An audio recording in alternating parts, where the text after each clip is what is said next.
name of Allah, the most gracious and the most merciful. My name is Saim Shahzad and I am here to teach you Biology class 10th. Students, हम लोगों ने chapter number 10 बहुत detail से discuss किया और उसके सारे topics बहुत अच्छी तरह समझे। आज हमारा जो टॉपिक है, आज हमारा जो लेक्चर है वो चैप्टर नंबर 11 है और उसका इंट्रोडक्शन है। चैप्टर नंबर 11 का नाम है होम्योस्टेसिस। तो आज हमने ये समझना है कि होम्योस्टेसिस किसको कहते हैं, होम्योस्टेसिस से क्या मुराद है, और आज हमने आउटलाइन देखनी है कि इस चैप्टर की आउटलाइन क्या है। हमने इस चैप्टर में कौन कौन सी चीज़ों को डिस्कस करना है। इसमें होम्योस्टेसिस इन प्लांट्स हमने डिस्कस करनी है कि प्लांट्स में होम्योस्टेसिस कैसे होती है। हमने होम्योस्टेसिस इन ह्यूमंस डिस्कस करना है और हमने देखना है कि ह्यूमंस के अंदर होम्योस्टेसिस किन किन ऑर्गन्स के जरिए होती है।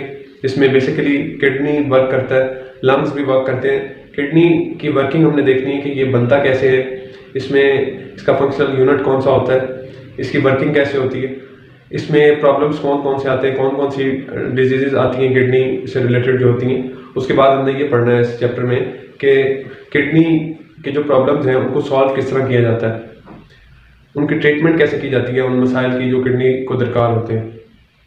तो ये आउटलाइन थी इस चैप्टर की जो हमने इसमें इन चीज़ों को बहुत डिटेल से इंशाल्लाह डिस्कस करना है। सबसे पहले आज हम होम्योस्टेसिस का इंट्रोडक्शन पढ़ते हैं कि होम्योस्टेसिस कहते किसको हैं। स्टूडेंट्स, होम्योस्टेसिस से मुराद के इंटरनल कंडीशंस को, बाहर जो भी चेंजेस मौजूद हों एनवायरनमेंट में, सराउंडिंग के अंदर जो भी चेंजेस पेश आ रही हों, इंटरनल कंडीशंस को इक्विलिब्रियम पे रखना, उनको मेंटेन रखना होम्योस्टेसिस कहलाता है। चाहे वो प्लांट्स में हो या चाहे वो ह्यूमंस के अंदर हो। होम्योस्टेसिस से मुराद के इंटरनल कंडीशंस को इक्विलिब्रियम स्टेट में रखना, उनको मेंटेन रखना। इसकी 2 एग्जांपल्स दी गई हैं हमारे इस चैप्टर के शुरू में कि एक तो अपने इंटरनल टेम्परेचर को मेंटेन रखना।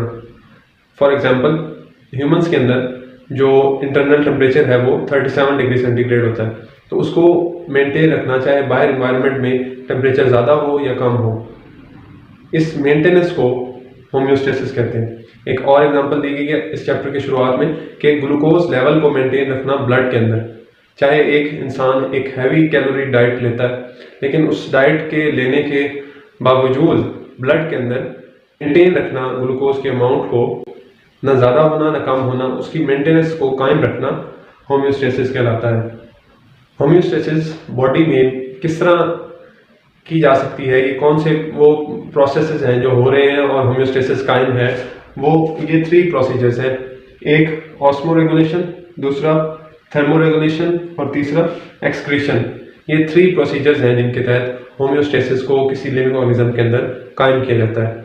सबसे पहले ऑस्मोरेगुलेशन की बात करते हैं। ऑस्मोरेगुलेशन हमने ऑस्मोसिस की डेफिनेशन 9th क्लास में पढ़ी थी, और वाटर और साल्ट्स की बात की जाती है। ऑस्मो का लफ्ज़ यहाँ पे यूज होता है। ऑस्मोरेगुलेशन से मुराद कि लिविंग ऑर्गेनिजम्स के अंदर वाटर और साल्ट्स की मिकदार को मेंटेन रखना, इस प्रोसेस को क्या कहते हैं, ऑस्मोरेगुलेशन। और हमने पढ़ा था 9th क्लास में कि ये किन किन प्रोसेसेस के थ्रू ऑस्मोरेगुलेशन की जाती है। ऑस्मोसिस और डिफ्यूजन के जरिए ऑस्मोरेगुलेशन को कायम किया जाता है। सेल्स के अंदर वाटर और साल्ट्स की मिकदार को मेंटेन रखा जाता है। दूसरे नंबर पे थर्मोरेगुलेशन। थर्म नाम से ही जाहिर होता है कि हीट की बात हो रही है, तो इंटरनल टेम्परेचर को मेंटेन रखना, ये किसकी डेफिनेशन में आता है, थर्मोरेगुलेशन की। और हमें इस बात का पता होना चाहिए कि एंजाइम्स जो हैं, बल्कि हमने इन चीज़ों को 9th क्लास में पढ़ा था कि एंजाइम्स जो हैं वो बेस्ट वर्क करते हैं एक स्पेसिफिक टेम्परेचर पे। तो अगर टेम्परेचर मेंटेन नहीं रखा जाएगा तो बॉडी में मौजूद एंजाइम्स अपना स्पेसिफिक वर्क परफॉर्म नहीं कर सकेंगे। इसी तरह थर्ड पे है कि एक्सक्रीशन। एक्सक्रीशन का क्या प्रोसीजर है जो होम्योस्टेसिस से मुंसलिक है। एक्सक्रीशन का प्रोसेस ये है कि जो वेस्ट मटेरियल है बॉडी में, जो एक वेस्ट मटेरियल है जिसको बॉडी अपने अंदर नहीं रख सकती, अगर रखेगी तो उसका नुकसान होगा, उस मटेरियल को ऐसा मटेरियल जो अब बॉडी की ज़रूरत ना रहे तो उसको एक्सक्रीट आउट करने से ही बॉडी मेंटेन रहेगी। तो इस प्रोसेस को क्या कहते हैं, एक्सक्रीशन। और ये प्लांट्स में भी होता है और एनिमल्स के अंदर भी होता है ये प्रोसेस एक्सक्रीशन। इसके थ्रू बॉडी का एनवायरनमेंट जो है वो प्लांट्स में और एनिमल्स में मेंटेन रहता है। ये हमारा इस चैप्टर का ब्रीफ इंट्रोडक्शन था।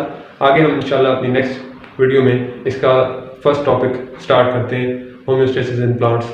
अगर आपको इंट्रोडक्शन में किसी किस्म का कोई क्वेश्चन हो तो कमेंट सेक्शन में ज़रूर पूछिएगा। साइम शहजाद को इजाज़त दीजिए। अल्लाह हाफ़िज़।